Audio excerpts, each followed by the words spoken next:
అపోస్తలుల కార్యముల గ్రంథం 15వ అధ్యాయం 36వ వచనం చదువుతున్నాం. 36వ వచనం నుండి చివరి వరకు చదవండి. 36 నుండి చివరి వచనం. కొన్ని దినముల తరువాత ఏ పట్టణములో ప్రభు వాక్యము ప్రచురింపబడినమో ఆయా ప్రతి పట్టణములో ఉన్న సహోదరుల యొద్దకు తిరిగి వెళ్ళి వారెలాగున్నారో మనము చూచెదమని పౌలు బర్నబాతో అనెను. అప్పుడు మార్కు అనుమారు పేరు గల యోహానును వెంటబెట్టుకొని పోవుటకు బర్నబా ఇష్టపడెను. అయితే పౌలు పంపులియాలో పని కొరకు తమతో కూడా రాక తమ్మును విడిచిన వారిని వెంటబెట్టుకుని పోవుట యుక్తము కాదని తలంచెను. వారితో తీవ్రమైన వాదము కలిగినందున వారు ఒకరిని ఒకడు విడిచి వేరైపోయిరి. బర్నబా మార్కును వెంటబెట్టుకుని ఓడ ఎక్కి కుప్రకు వెళ్ళెను. పౌలు శీలను ఏర్పరచుకుని సహోదరుల చేత ప్రభు కృపకు అప్పగించబడిన వాడై బయలుదేరి సంగములను సిద్ధపరచుచు స్థిరపరచుచు సిరియా కిలికియా దేశముల ద్వారా సంచారము చేయుచుండెను. ప్రార్థన చేసుకుందాం. మహోన్నతుడ మహిమ కలిగిన తండ్రి, జీవం కలిగిన దేవ, యేసయ్యా స్తుతులు స్తోత్రం తెలుస్తున్నాం. పరిశుద్ధ లేఖమును ఆయన మరోసారి మేము చదువుకుంటానికి మీరు కృప చూపి అర్థానికి స్తోత్రం. ప్రభా నాయన వారమంతా నీ కృపారెక్కలను భద్రపరచాలి. లోకంలో గడుపుతా ఉన్నాం ఆయన. ప్రభా ఈ దినం నాయన నీ వాక్యం మేము చదువుకోవడానికి ధ్యానం చేసుకోవడానికి మీరు కృప చూపారు. మీ పొందము యెహోవా ధర్మశాస్త్రంను మీరు పరిశీలన చేసి చదువుకునే మీరు సెలవిచ్చి ఆ దేవానికి స్తోత్రం చెల్లిస్తున్నాం. మీ సన్నిధి మాతో ఉంచండి, మా మనసులు మీరు స్థిరపరచండి, సున్నతిపరచండి, కృప చూపించండి, మహిమపరచమని యేసుక్రీస్తుని దివ్యనామమున ప్రార్థన చేస్తున్నాము.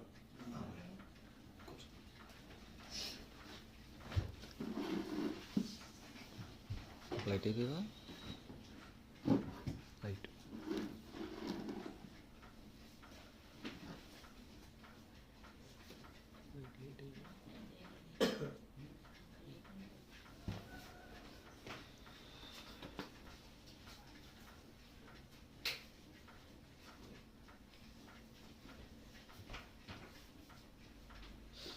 ప్రభువైన యేసుక్రీస్తు నామమునకు మహిమ ఘనత ప్రభావం కలుగును గాక.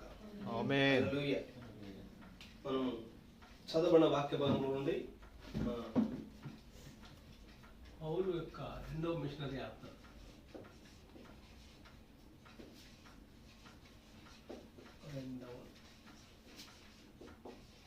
మిషనరీ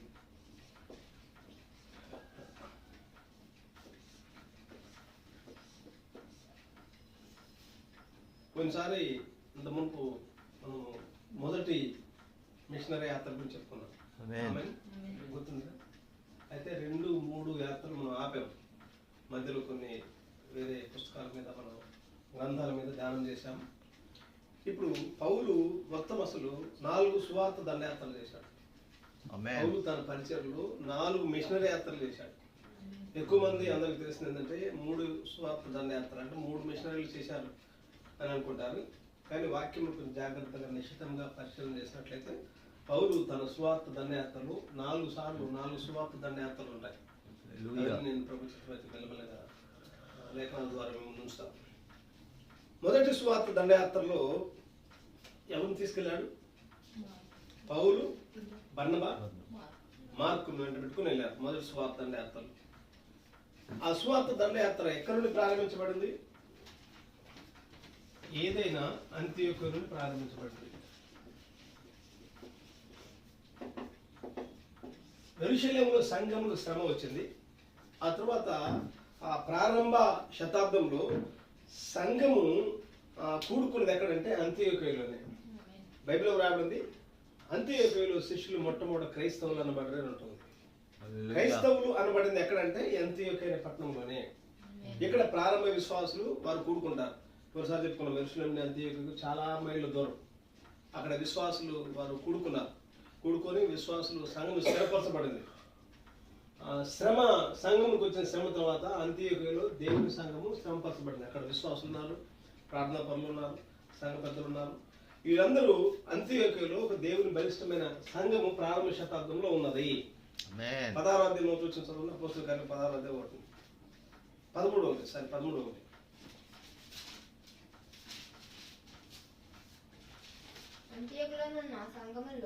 అంత్యోక్యలో ఉన్న సంఘంలో బర్నబా నీగెరనబడిన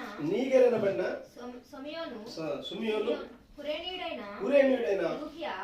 చతుర్థాధిపతి అయిన హేరోదుతో కూడా పెంచబడిన మనయేను పౌలు సౌలు అను ప్రవక్తలను బోధకులను ఉండిరి. వారు ప్రభువును సేవించు ఉపవాసము చేయుచుండగా పరిశుద్ధాత్మ నేను బర్నబాను పౌలును పిలిచిన పని కొరకు వారిని నాకు ప్రత్యేకపరచుడని వారితో చెప్పాను. అంతటా వారు ఉపవాసం ఉండి ప్రార్థన చేసి వారి మీద చేతులుంచి వారిని పంపారు. కాబట్టి సంఘము ప్రారంభ క్రైస్తవ సంఘము ఎక్కడ బలపరచబడింది? అంత్యోక్యలో బలపరచబడింది. వీళ్ళందరూ ప్రార్థన చేస్తూ ఉంటే పరిశుద్ధాత్మ ఏం చెప్పాడంటే నా పరిచయం కొరకు ఈ సువార్త దండయాత్రలు ఉన్నాయి, మిషనరీ యాత్ర. ఈ పరిచర్య కొరకు పౌలును బర్నబాసును మీరు ప్రత్యేక పరచుడు అని చెప్పాడు దేవుడు. అప్పుడు వెంటనే వారందరూ వారి మీద చేతులుంచి వారిని ఆ సువార్త యాత్రకు పంపించారు. హల్లెలూయా. ఆ మొదటి సువార్త దండయాత్రలో పౌలుతో పాటు బర్నబా, తర్వాత మార్కు అని పేరు గల యోహానును వారు వెళ్ళారు. అంత్యోకు నుండి వారి యాత్ర ప్రారంభించబడింది. మరల తర్వాత అంత్యోకు నుండి వారు ఎక్కడికి వచ్చారు? చివరి లాస్ట్ యెరూషలేముకి వచ్చారు.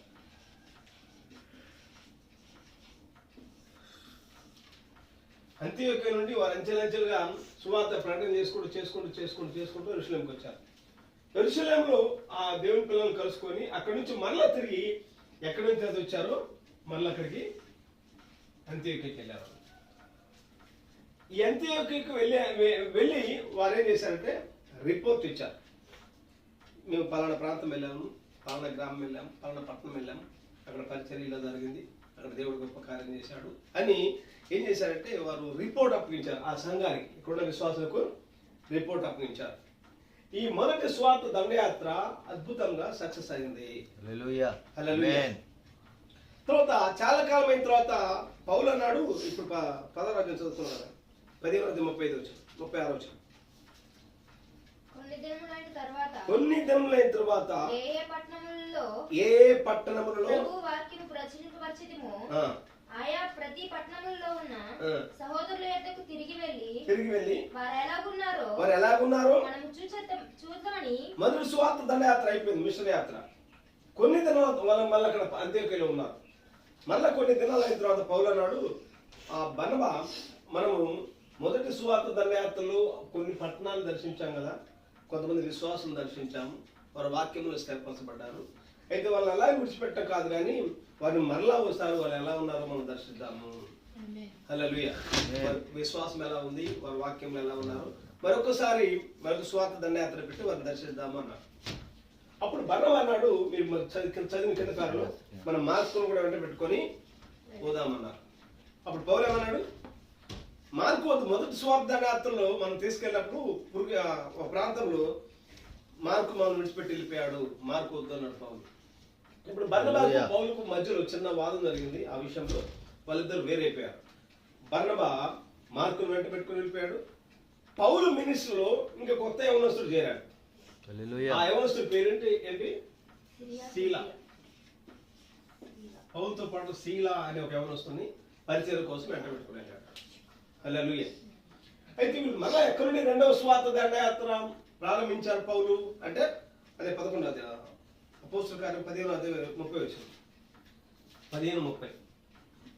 అంతటా వారు సెలవు పుచ్చుకొని అంతియోకయకు వచ్చి శిష్యులను సమకూర్చి ఆ పత్రిక ఇచ్చిరి. వారు దానిని చదువుకొని అంటే దాని రిపోర్ట్ ఇచ్చారు. అంత్యోక్యలో ఉన్నారు. మరలా అదే అంత్యోక్య నుండి రెండవ సువార్త దండయాత్ర ప్రారంభించారు. పౌలుతో పాటు ఎవరు వచ్చారంటే శీల వచ్చాడు. ఈ సెకండ్ జర్నీలో ఒక వ్యక్తి వెళ్ళిపోయాడు, ఇంకొక వ్యక్తి అందులో జాయిన్ అయ్యాడు. ఆ యవనస్తుడు అన్నమాట. హల్లెలూయా. పౌలు పరిచర్య దినదినము రూపాంతరపరచబడుతుంది. ఆమేన్. హల్లెలూయా. తర్వాత అక్కడ నుండి ప్రారంభించబడి పౌలు ఎక్కడి నుంచో ప్రారంభించాడంటే నెంబర్ 1 అపోస్తలుల కార్యం 16వ అధ్యాయం 1 నుంచి 5 వరకు. 16వ అధ్యాయం 1 నుంచి 5 వరకు. పౌలు దెర్బేకును లుస్త్రాకును వచ్చెను. అక్కడ తిమోతి అనే ఒక శిష్యుడుండెను. అతడు విశ్వసించిన యొక్క యూదురాలి కుమారుడు. అతని తండ్రి గ్రీసు దేశస్థుడు. అతడు లుస్త్రాలోని ఇకోనియాలోను ఉన్న సహోదరుల వలన మంచి పేరు పొందినవాడు. అతడు తనతో కూడా బయలుదేరి రావాలని పౌలు కోరి, అతని తండ్రి గ్రీసు దేశస్థుడని ఆ ప్రదేశంలోని యూదులకందరికీ తెలియదు కనుక వారిని బట్టి అతన్ని తీసుకుని సున్నతి చేయించారు. మొదటి రెండవ సువార్త దండయాత్రలో పౌలు సేవలు వెంట పెట్టుకొని ఎక్కడి నుండి ప్రయాణం చేశారంటే అంత్యోక్య నుండి ప్రయాణం చేశారు. ఇక్కడ నుంచి దెర్బేకును లుస్త్రాకును వచ్చారు. వచ్చారు. ఇక్కడ ఎవరు ఈ పరిచయంలో పౌలుకు దొరికాడు? Very good, Timothy. అద్భుతమైన సేవకుడు, ఒక మంచి సేవకుడు. పౌలు పరిచయంలో కొద్దిమంది దొరికినా కానీ వేల మీద లెక్క పెట్టేవారు దొరికారు. వాళ్ళు పౌలతో పాటు ఉన్నారు, ప్రాణం పోయేదో నిలబడ్డారు. పౌలు కష్టాల్లో, శ్రమల్లో, ఇరుకుల్లో, ఇబ్బందుల్లో పౌలు చాలాసార్లు చెరసాల్లో వేయబడ్డారు. అటువంటి టైంలో కూడా వారు తప్పించుకోలేదు, కానీ కొద్దిమంది నిలబడ్డారు, పౌలుతో పాటు నిలబడ్డారు. కొంతమంది వెళ్ళిపోయారులేండి. మీరు రోమపత్రిక 16వ అధ్యాయం చదివినట్లయితే కొద్దిమంది పౌలుతో పాటు కొంతమంది వెళ్ళిపోయారు. పౌలు ఒక మాట అన్నాడు, అతని పేరు ఏంటంటే అలెగ్జాంద్రు అనే కన్సర్ కూడా నాకు చాలా క్రియేట్ చేశాడు. దేమా ఇహలోకం విడిచిపెట్టి వెళ్ళిపోయారు అంటాడు. దేమా లాంటి వాళ్ళు, అలెగ్జాందర్ లాంటి వాళ్ళు, వీళ్ళు పౌలు పరిచయం రక్షించబడ్డారు, కానీ ఆ పరిచయం కొంతకాలం తర్వాత వాళ్ళు కృతజ్ఞత లేకుండా వెళ్ళిపోయారు పౌలు పరిచయంలో. అయితే కొద్దిమంది రాడుదేలిన వాళ్ళు నిలబడ్డారు. అంత్యోక్య నుండి దెర్బేకి వచ్చారు. దెర్బేలు వస్తారు, 2 పక్కన ఉంటాయి. అక్కడ ఆయన పరిచయంలో తిమోతి అనే యవనస్తుడు దొరికాడు. ఆ తిమోతి పౌలు పరిచయంలో రక్షణ పొంది పౌలు ఆ చివరి వరకు తిమోతి నిలబడ్డాడు. అందుకనే తిమోతికి పౌలు 2 పత్రికలు రాశాడు. అవునా? మొదటి తిమోతిలకు రాసిన పత్రిక, రెండోది అంటే మొదటి తిమోతి, 2 తిమోతి, 2 ఉండరు, కానీ తిమోతిలకు రాసిన మొదటి పత్రిక రా, తిమోతిలకు రాసిన 2వ పత్రిక పౌలు రాశాడు. మంచి యవనస్తుడుగా యవన కాలంలో ఏ విధంగా ఉండాలో అవి రాశాడు పౌలు. తిమోతి సమయమనక అసమయమనక సువార్త ప్రకటించాలన్నాడు. సమయమనక అది అసమయమనక, నేను ఇది రెస్ట్ తీసుకోవాలండి ఈ టైం అనేది కాదు. అది సువార్త ప్రకటన చేయాలని దేవుడు ప్రేరేపణ ఇచ్చినప్పుడు నువ్వు వెళ్ళు పరిచయం కోసం అని చెప్పాడు. తిమోతి పత్రిక చదువునే అద్భుతమైన విషయం. రెండవ దండయాత్ర, రెండవ సందర్భం 16వ అధ్యాయం అపోస్తల కార్యములు 7-10. యేసు యొక్క ఆత్మ వారిని వెళ్ళనీయలేదు. అంతటా వారు ముసియను దాటిపోయి త్రోయకు వచ్చిరి. అప్పుడు మాసిదోనియా దేశస్థుడొకడు నిలిచి, నీవు మాసిదోనియాకు వచ్చి మాకు సహాయం చేయమని తనను వేడుకొనుచున్నట్టు రాత్రి వేళ పౌలునకు దర్శనము కలిగెను. అతనికి ఆ దర్శనము కలిగినప్పుడు వారికి సువార్త ప్రకటించుటకు దేవుడు మమ్మును పిలిచి ఉన్నాడని. రెండవ అంత్యోక్య నుండి దెర్బే లుస్త్రాకు వచ్చారు. తిమోతి పరిచయం అక్కడ రక్షించబడ్డారు. అక్కడ నుండి వారి సువార్త దండయాత్ర మళ్ళా ప్రారంభించబడి సేలు వెంట పెట్టుకొని వచ్చాడు. ఈ ప్రాంతాలకు వెళ్ళారు. పృగియా, గల్లియా, ముసియా, త్రోయా అనే అవి పట్టణాలు కావచ్చు, కొన్ని గ్రామాలు కావచ్చు. ఆ పట్టణాల్లో సువార్త ప్రకటన చేశారు పౌలు తన పరిచయం. అందుకని మీరు 7 సంఘాలను గమనిస్తే ప్రవక్త పౌలు గురించి చెప్తూ పౌలు తన పరిచర్య ఫలాన్ని పొందుకున్నాడు అంటాడు.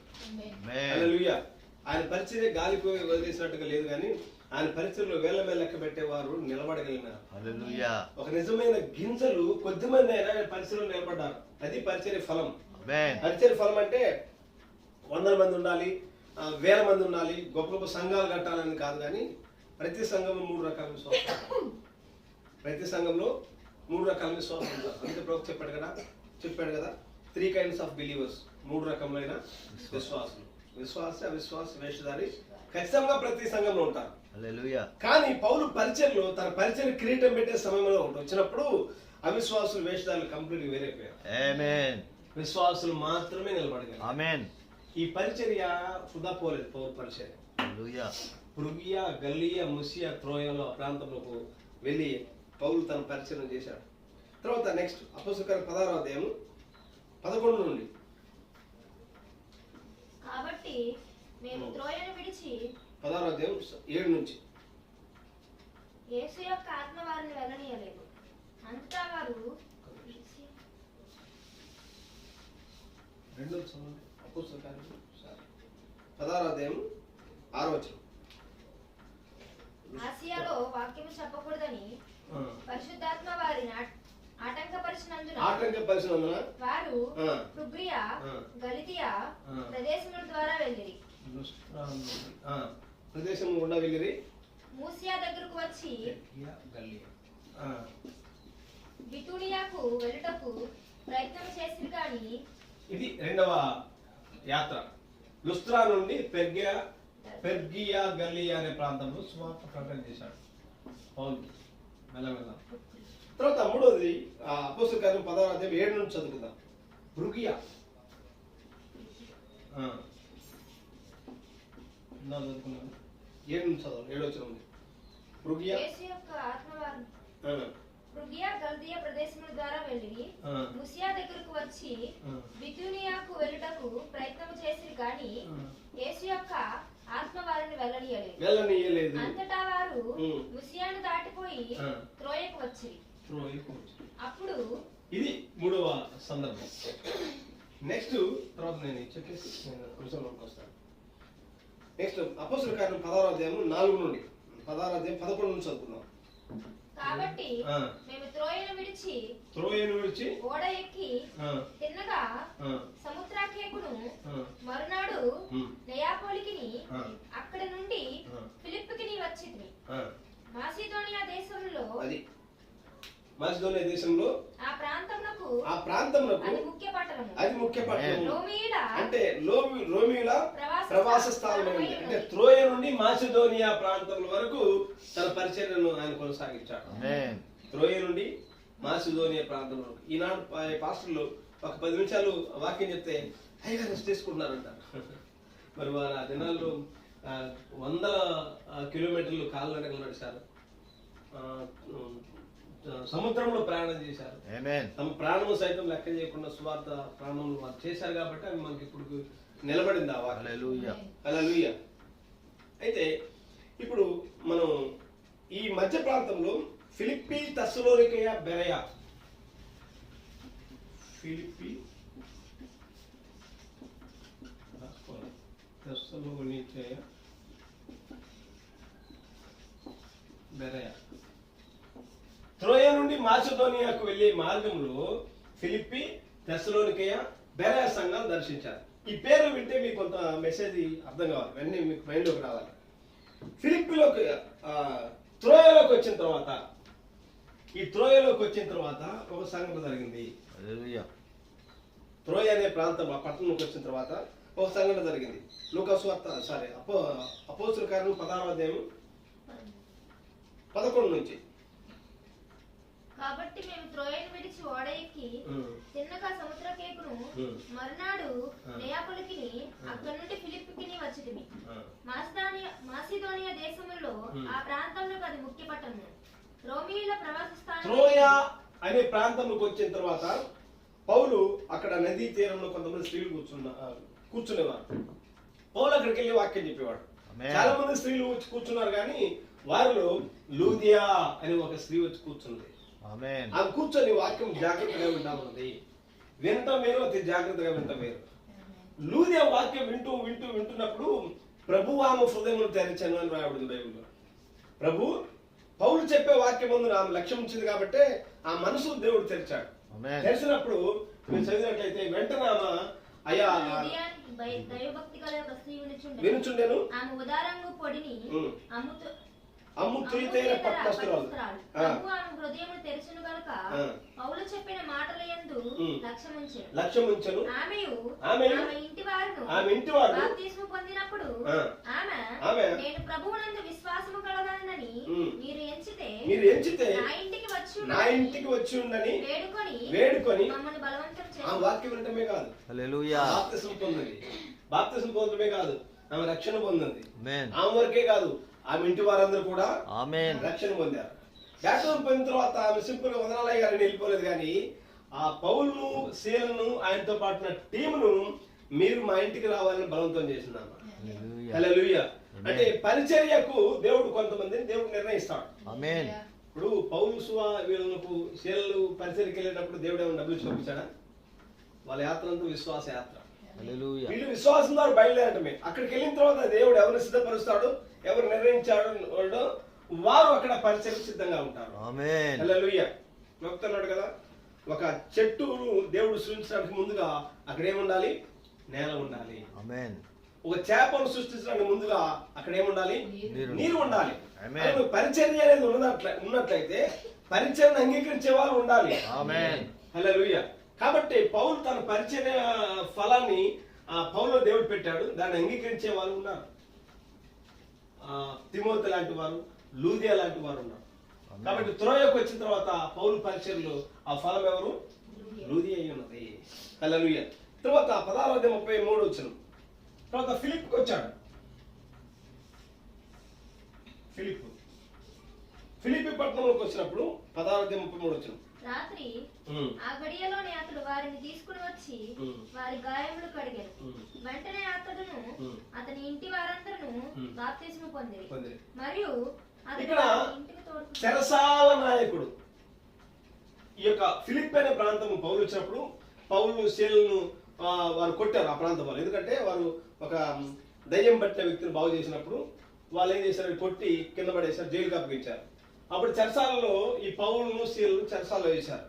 వాళ్ళు ఏం భయపడకుండా చెరసాలలో ఉండి కూడా కీర్తన పాడుతూ కొడు తిరుగుతా ఉన్నారు. కీర్తన పాడుతూ ఉన్నారు. 30 వచ్చిన పై వచ్చిన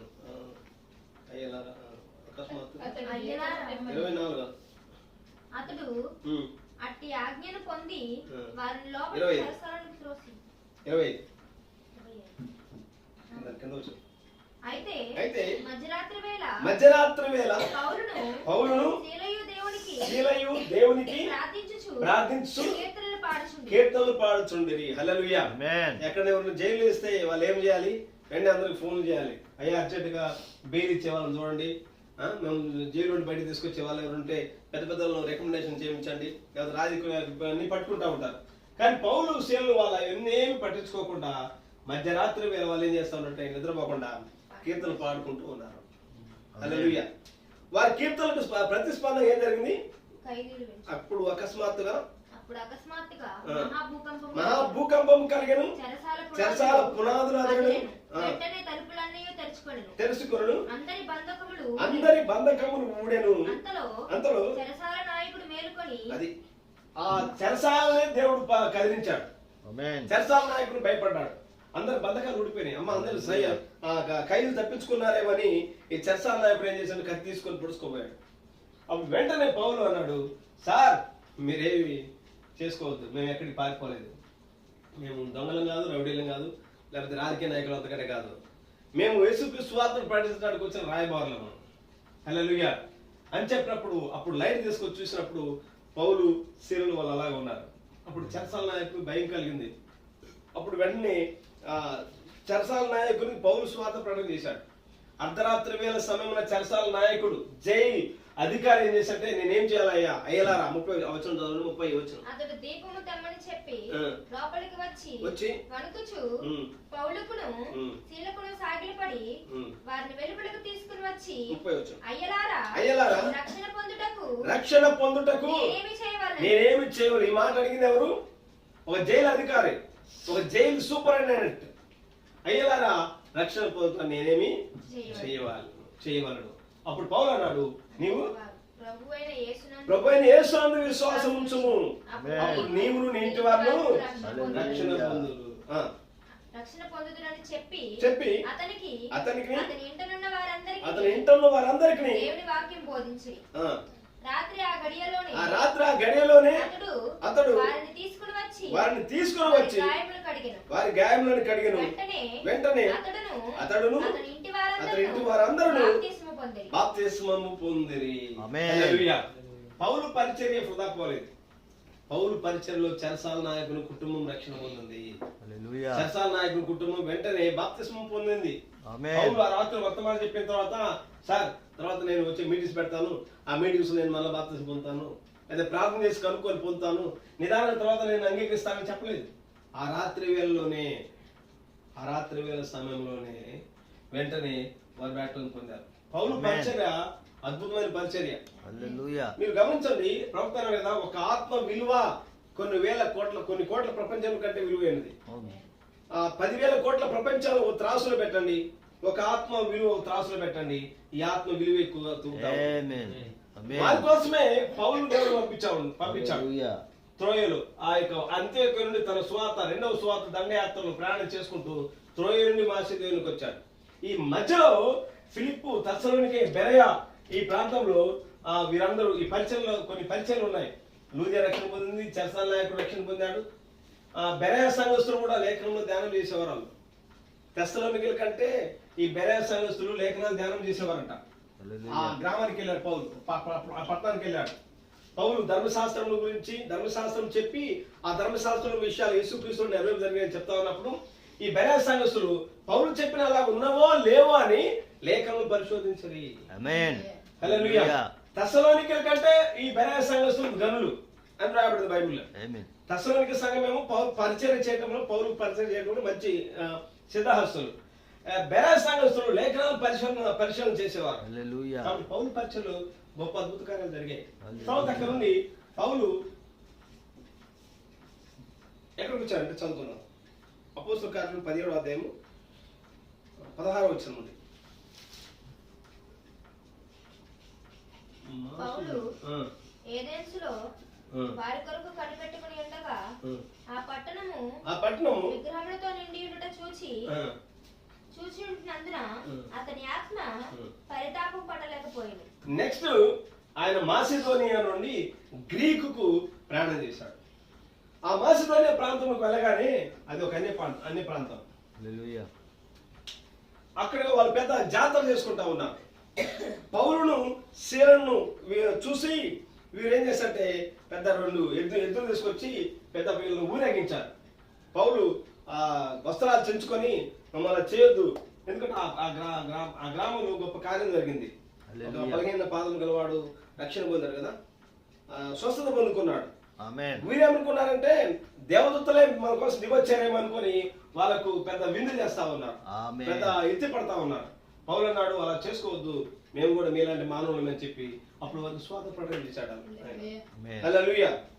తర్వాత 6వ సంఘటన అపోస్తల కార్యములు 18వ అధ్యాయం 19 నుండి చదువుకున్నాం. వారు ఎఫెసుకు వచ్చినప్పుడు అతడు వారిని అక్కడ విడిచిపెట్టి తాను మాత్రమే సమాజ మందిరంలో ప్రవేశించి యూదులతో తర్కించుచుండెను. వారింకను కొంతకాలం ఉండమని అతను వేడుకొనగా అతడు ఒప్పక దేవుని చిత్తమైతే మీ యొద్దకు తిరిగి వస్తునని చెప్పి యొద్ద సెలవు పుచ్చుకుని ఓడ ఎక్కి ఎఫెసు నుండి బయలుదేరెను. తరువాత కైసరయ రేవున యెరూషలేమునకు వెళ్ళి సంఘపు వారిని కుశలమడిగి అంతియోకేయునకు వచ్చెను. తర్వాత కొరింథు నుండి ఎఫెసునకు వచ్చారు. తర్వాత 7వ సంఘటన ఏంటంటే ఇంకొకటి 7 విషయాలు. అపోస్తల కార్యం 18:22 వచ్చాను. 18:22 తర్వాత ఎఫెసు నుండి కైసరయ రేవున దిగి యెరూషలేమునకు వెళ్ళి సంఘపు వారిని కుశలమడిగి అంతియోకుకు వచ్చాను. ఎఫెసు ప్రాంతం నుండి కైసరే ప్రాంతంలో వాళ్ళు మళ్ళా తిరిగి వచ్చారు. అయితే పౌలు కొరింథు నుండి ఎఫెసు ప్రాంతంలోకి పట్టణంలోకి వచ్చినప్పుడు ఇక్కడ అలెగ్జాండరు అనే ఒక అతను ఉన్నాడు, విద్వాంసుడు. అతను లేఖనం ప్రవీణుడు. అయితే అతను యోహాను బాప్తిసం మాత్రం తెలుసుకున్నవాడై గట్టిగా యేసుని గురించి మరీ గట్టిగా మాట్లాడుతూ ఉన్నాడు. అయితే ఈ యొక్క అపోలోకు కొంతమంది శిష్యులు ఉన్నారు. 19వ అధ్యాయం 1 వచనం చదివినట్లయితే 19వ అధ్యాయం 1 వచనం 19:1 అపోల్లో కొరింథులో ఉన్నప్పుడు జరిగినదేమనగా ఎఫెసులో అపోల్లో ఉన్నాడు. అపోల్లో గొప్ప విద్వాంసుడు. ఆయన కొంతమంది విశ్వాసులు ఉన్నారు, శిష్యులు ఉన్నారు. అయితే ఈ అపోల్లో ప్రయాణం ఒకసారి కొరింథులో ఉన్నప్పుడు పౌలు తన పై ప్రదేశంలో సంచరించుకుంటూ, అంటే ఈ ప్రాంతాల్లో సంచరించుకుంటూ వచ్చాడు కదా. త్రోయ, మాసిదోనియా, ఫిలిప్పి పై ప్రదేశం అంటే ఇవి. త్రోయ, ఫిలిప్పు, తెస్సలోనిక, బెరయ ఈ ప్రాంతంలో, మాసిదోనియా ఈ ప్రాంతంలో సంచరించుకుంటూ రెండవ సువార్త దండయాత్రలు ప్రయాణం చేసుకుంటూ ఎఫెసుకు వచ్చాడు. అది దాని అర్థం. పౌలు 19 చదవండి. అపోల్లో కొరింథులో ఉన్నప్పుడు జరిగినదేమనగా పౌలు పై ప్రదేశంలో సంచరించి అంటే ఈ రెండవ సువార్త దండయాత్రలు ప్రయాణం చేసుకుంటూ వచ్చాడు కదా. పై ప్రదేశాలు అంటే ఈ దినాలు ఇవి: పృగియా, లుస్త్రా, పెర్గమ, గల్లియా, పృగియా, గల్తియా, మాసిదోనియా, త్రోయ, మాసిదోనియా, ఫిలిప్పు, తెస్సలోనిక, బెరయ ఈ గ్రామాలన్నీ సువార్త ప్రకటన చేసుకుంటూ వాటిని దర్శించుకుంటూ ఆ పై ప్రదేశంలో సంచరించుకొని ఎక్కడికి వచ్చాడంటే సంచరించి ఎఫెసునకు వచ్చి కొందరు శిష్యులను చూసి, వారు ఎవరంటే ఈ యొక్క అపోల్లో శిష్యులు అన్నమాట. ఎఫెసులో కొంతమంది శిష్యులు ఉన్నారు. వారిని చూసి పౌలు ఏమన్నాడు, మీరు విశ్వసించినప్పుడు పరిశుద్ధాత్మను పొందితురా అని వారిని అడుగగా వారు అసలు మాకు ఆ గొడవే తెలియదు అన్నారు. హల్లెలూయా. మాకు ఇక్కడ నేర్పించేది ఏంటంటే డ్రమ్ములు కొట్టడము, మాకు పరలోక ప్రార్థన నేర్పించారు తప్ప పరిశుద్ధాత్మ అంటే ఏంటి, పరిశుద్ధాత్మ అనుభవం ఏంటి, ఈ కాలానికి దేవుడు ఇచ్చిన వర్తమానం ఏంటి అవన్నీ మాకు ఇక్కడ తెలియదు అని అన్నారు వాళ్ళు. అప్పుడు పౌలు అన్నాడు, అలాగైతే మీరు దేనిని బట్టి బాప్తిస్మం పొందితురని వారు యోహాను బాప్తిస్మం బట్టి. ఇక్కడ జాగ్రత్త వినండి. అపోల్లోనైనా కొంతమంది ఎఫెసులో కొంతమందికి యోహాను బాప్తిస్మం ఇచ్చాడు. యోహాను ఏమైతే మారుమనసు నిమిత్తం ఇచ్చాడో అదే బాప్తిస్మం అపోల్లోనైనా ఇచ్చాడు. అంతేగాని ఈ శిష్యులు యోహాను ద్వారా బాప్తిస్మం యోహాను ద్వారా పొందిన వాళ్ళు కాదు. అపోల్లో ఆ యోహాను బాప్తిస్మం మాత్రమే తెలుసుకున్న వాడై అదే యోహాను బాప్తిస్మము ఆ శిష్యులకి ఇచ్చాడు. పౌలుకు అనుమానం వచ్చింది, మీరు ఎలా బాప్తిస్మం పొందారు అని అడిగాడు. వీళ్ళు అన్నారు, మాకు యోహాను బాప్తిస్మే పొందామన్నారు. అంటే యోహాను ఇచ్చినట్టు కాదు అర్థం. యోహాను బట్టి అంటే యోహాను ఇచ్చిన బాప్తిస్మం అపోల్లో ఇచ్చాడు వారికి. ఆమేన్. అయితే పౌలుకు వెన్న ఏమన్నాడు, అందుకు పౌలు యోహాను తన వెనుక వచ్చు అని అనగా యేసునందు విశ్వాసం ఉంచవాలని ప్రజలతో చెప్పుచు మారు మనసు విషయమై బాప్తిస్మం ఇచ్చనని అది. యోహాను యేసు వైపు చూపించాడు, మారు మనసు ఇచ్చాడు. అది ఎంతవరకు ఆగిపోయింది, అంతవరకే. ఇప్పుడు మీరు ఏ టైంలో ఉన్నారు తెలుసా? నిర్ణయ కాలం. ఇప్పుడు మీరు పెంతెకోస్తు దినము కూడా అయిపోయిన కాలంలో మీరు ఉన్నారు. ఆమేన్. అంటే పెంతెకోస్తు దినం వచ్చింది, పేతురుని ఆయన లేచాడు, పరలోక రాజ్య తాలూకు పొందుకున్నాడు, యేసుక్రీస్తు నామమును గురించి మాట్లాడాడు, యేసుక్రీస్తు నామమును గురించి బాప్తిస్మం ఇచ్చాడు. 3000 మంది చేర్చబడ్డారు. ఇప్పుడు యేసుక్రీస్తు నామనే బాప్తిస్మము ఇప్పుడు ప్రకటించబడింది కాబట్టి సంఘములకు ఖచ్చితంగా మీరు తిరిగి మళ్ళా యేసుక్రీస్తు నామమున బాప్తిస్మము పొందాలి అని చెప్పాడు ఎఫెసు. హల్లెలూయా. అవును. హల్లెలూయా. 10వ వచనం 5వ వచనం. వారు ఆ మాటలు విని ప్రభువైన యేసు నామమున బాప్తిస్మం పొందిరి. హల్లెలూయా. హల్లెలూయా. వీళ్ళు ఇంతకు ముందు పొందిన వాళ్ళే. ఎఫెసు పట్టణంలో వారు కొంతమంది బాప్తిస్మం పొందారు. ఎవరు బాప్తిస్మం? యోహాను బాప్తిస్మం. ఎవరు ఇచ్చారు? అపోల్లోనే ఆయన దగ్గర పొందారు. వాళ్ళు యేసుక్రీస్తు నామమున ఎవరు ఆయన వాళ్ళకు యోహాను ఇచ్చినట్టు మారుమనసు నిమిత్తం ఇచ్చాడు.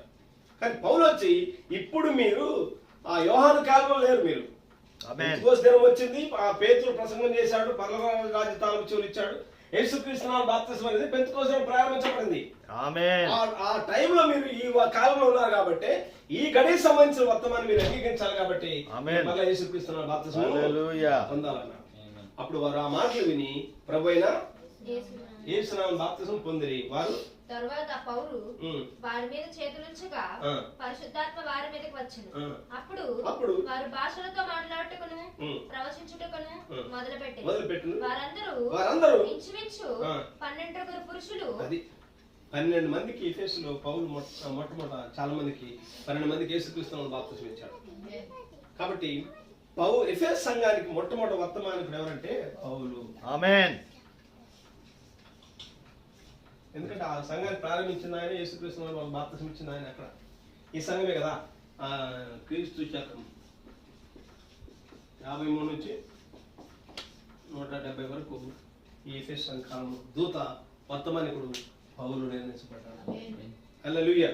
ఇలా ప్రయాణం చేసుకుంటూ పౌలు ముగిస్తున్నాడు. పౌలు తన 2వ మిషనరీ యాత్రలో సీలను వెంట పెట్టుకుని వచ్చాడు. అంత్యోక్య నుండి తను స్టార్ట్ చేసి ఆ లుస్త్రాకు తిమోతి రక్షించబడ్డాడు. లుస్త్రా నుండి పెర్గమ, గల్లియ, పురుగియ, గల్తియ, ముసిదియ, త్రోయ నుండి మాసిదోనియా, ఇవన్నీ సంచరించుకుంటూ ఆఖరికి మళ్ళా ఎఫెసుకు వచ్చారు. ఎఫెసు కైసరుకు వచ్చారు. ఇక్కడ మళ్ళా ఈ సువార్త ముగించబడిన తర్వాత మళ్ళా నెక్స్ట్ ఎక్కడికి వెళ్ళాలి? మళ్ళా ఇక్కడి నుంచి ప్రారంభించబడ్డారు కాబట్టి మళ్ళీ అక్కడికి వెళ్ళాలి. ఎందుకంటే అక్కడ మళ్ళీ రిపోర్ట్ ఇవ్వాలి కదా. అక్కడ సంఘంకు రిపోర్ట్ ఇవ్వాలి. ఇదిగో మేము ఈ ప్రాంతానికి వెళ్ళాము, దెర్బే లుస్త్రాకి వెళ్ళి అక్కడ తిమోతి అనే శిష్యుడు మనకు దొరికాడు, తిమోతి అనే మంచి యవనస్తుడు మనకు దొరికాడు. ఇట్లా మేము ఈ ప్రాంతానికి వెళ్ళాము, చెరసాల నాయకుడు రక్షించబడ్డాడు. ఇదిగో మాకు ఇక్కడ ఎఫెసులో 12 మంది యేసుక్రీస్తు మేము మన వాళ్ళకి బాప్తిస్మం ఇచ్చాము. ఈ రిపోర్ట్ అంటారు దాన్ని. ఆ పరిచయ రిపోర్ట్ అంతా మళ్ళా సంఘములకు పౌలు చారణ చేశాడు. హల్లెలూయా. ఇది పౌలు తన 2వ మిషనరీ యాత్రలో చేసిన యాత్ర ఇది. ఆమేన్. హల్లెలూయా. దీనికి ముందు మొదటిసారి చెప్పిన మొదటి మిషనరీ యాత్ర ఆ మెసేజ్ మీరు వినండి. ఆ క్యాసెట్ యూట్యూబ్ లో ఉంది కదా, అది విన్న తర్వాత నెక్స్ట్ 2వ మిషనరీ యాత్ర గురించి మీరు వినండి. చివరిలో 18వ అధ్యాయం 22 వచ్చిన అపోస్తలుల కార్యం 18:22. తర్వాత కైసరియా అరేవున దిగి యెరూషలేమునకు వెళ్ళి సంఘం వారిని కుశలమడిగి అంతియోకునకు వచ్చాడు. మరలా తిరిగి ఎక్కడికి వచ్చాడు? ఆమేన్. ఇక్కడ వాళ్ళ ప్రారంభ సంఘం యెరూషలేము కాదు.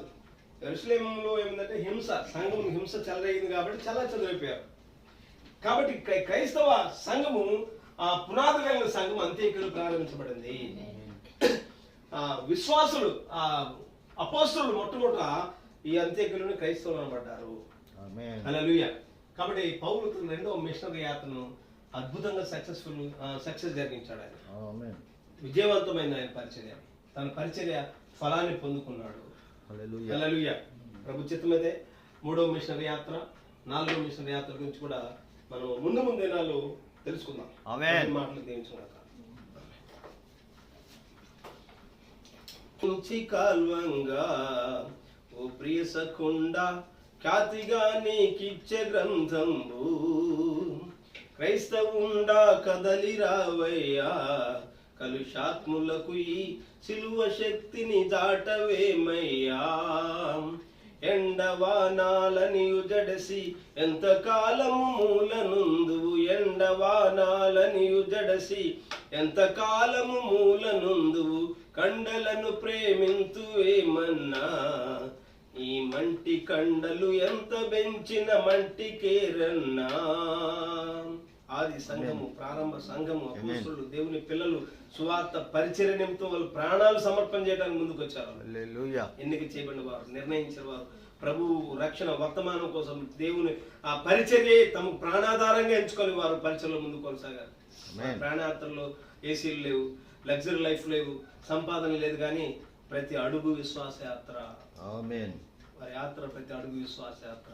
వాళ్ళకి తెలియదు ఏ గ్రామానికి వెళ్తే ఎవరు దేవుడు అక్కడ ఎవరు సిద్ధపరిచారు, ఎవరు పరిచయం కోసం నిర్ణయించాడు, అక్కడ ఎన్ని దెబ్బలు తినాలి, ఎంత దాని వెనకాల ఎన్ని శ్రమలు ఉన్నాయి, ఎన్ని ముళ్ళు ఉన్నాయో వాళ్ళకి తెలియదు. కానీ ఆ ముళ్ళ బాటలో వారు నడిచారు.